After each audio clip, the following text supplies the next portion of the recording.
skilled worker manning the register.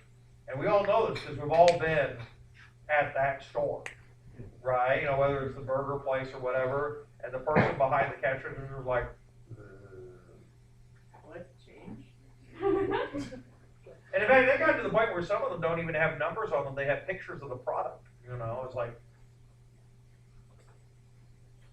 meat, cheese, Ghostbuster sign pickle. You know, and then you add in the money, and then what happens? They don't even hand you the change. What happens? The change spits out in a tray because they don't know how to fucking count the change. You know, that's so cool. You know. And this is a miraculous idea, but the idea of it, what you do is that suddenly, just like the assembly line went from a series of skilled workers to lots of unskilled labor, right, to mass production, think of a form of mass consumerization by having from a handful of skilled people willing to take a handful of transactions, to suddenly a mass of unskilled people that could take tons of transactions because of the cash register.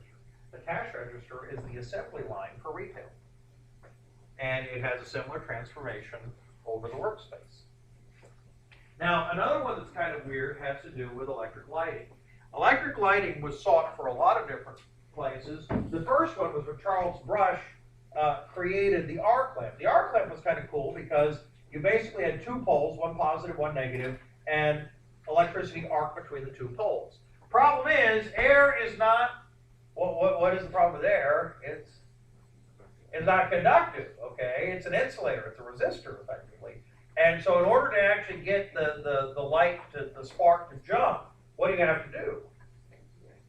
Have a high amount of electricity on both sides. And has anybody ever been near an arc lamp? They're using stadium lighting and all that. But okay, arc lamps are fucking hot. I mean, they run hot, and they're you wouldn't want an arc lamp up here because you know if like an arc lamp was above you, not only would you all be getting good tans, okay, you put your hand up for a question and you'd hit, you know, it's like I whip my hair back and forth, you know,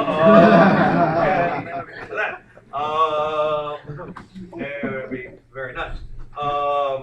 So the arc lamp, cool, but it was not a good idea for indoor things. And so what they figured was, okay, hold on, wait. Instead of actually trying to force it across the air, let's create a little piece called the filament, right? Which was molecularly enough to where the electricity would agitate it, where the molecules would move back and forth, give enough light and heat, but not enough that the molecules would actually separate and break.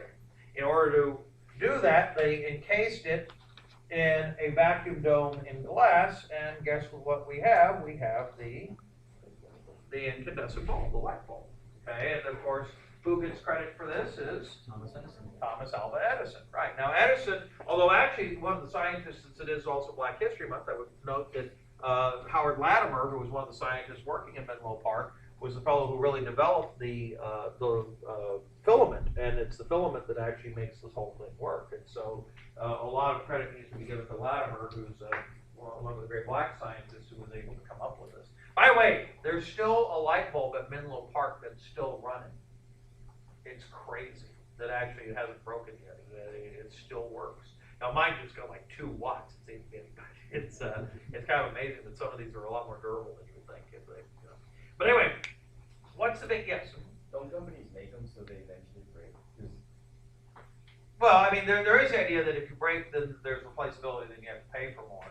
So that there is that question as to how much is actual real and how much is, you know, forcing you to replace things on a regular basis. But I don't know the physics of it well enough. I mean, it's like, you know, if you get a good compact fluorescent, it will last a real long time. So, which I'm all for.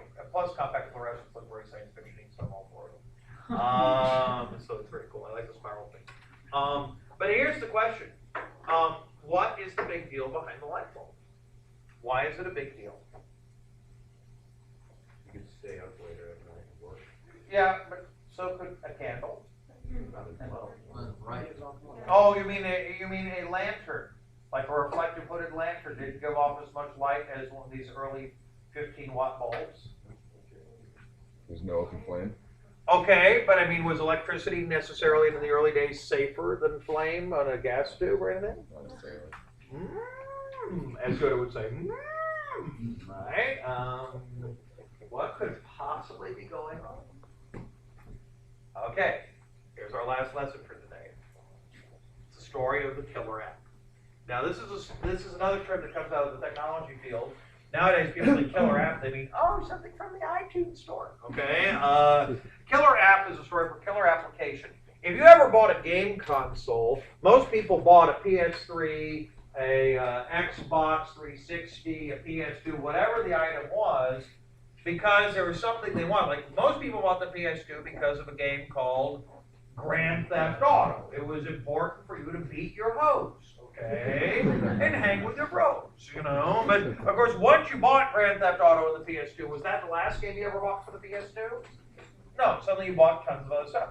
The Apple II as a machine, Apple became an important machine because originally it was used before a thing called VisiCalc. VisiCalc was the first spreadsheet program. It was done entirely in ASCII, but what this did for business was huge.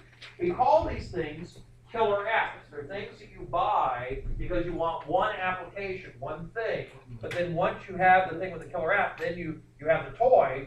If you get the computer for the word processor or for the web browser, is that the last thing you ever buy for your computer? No, it spurs other purchases. The killer app drives the purchase of machines and then the other things that go with it. So it's like a gimmick? Well, no, it's the software, the reason people originally buy something, but then they find once they have it, they have to buy it. Everybody wanted the light bulb for the same reason people wanted iPods. iPods were not the first MP3 players, but they were cool, okay? It wasn't that the light bulb was better, but it was cooler. But in order to get the light bulb, what else did you need to do to buildings? You had to electrify them. And with electricity came plugs. And when you put plugs in there, what does that open up? The ability to have other electrical items made. And it opened up a whole new set of things. And the light bulb was the killer app that drove urban electrification. And it's on that I leave you, and we'll continue with some fun technological stories when we return on Tuesday. Same bow tie time, same bow tie place. Under patents, we covered copyright, trademark, and what was the third? And patents, it's a good patent, yes.